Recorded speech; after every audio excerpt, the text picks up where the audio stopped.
Hello everyone, welcome back to my channel DIY with Indrani. आज है Karva Chauth drawing का part 2 series. आज मैं इस ड्राइंग को ऑयल पेस्टल कलर से कलर करूँगी। पहले मैं डोम्स का ये ऑयल पेस्टल कलर ले चुकी हूँ। This is the Simon pink colour. Simon pink मतलब फ्लैश टिंट का और एक वर्जन है, थोड़ा सा डार्क वर्जन है, थोड़ा सा ऑरेंजिश है।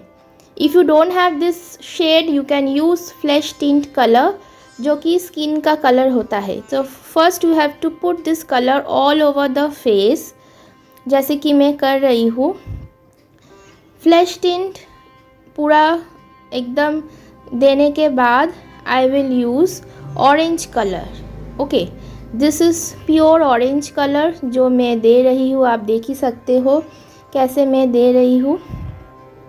जो पार्ट है ऑरेंज का, सब पार्ट के ऊपर आपको देना है orange. By the time I colour the picture, listen to the background music and recreate this drawing step by step. So all the details, names of the colors I am giving on the side of this screen. Watch it and recreate it.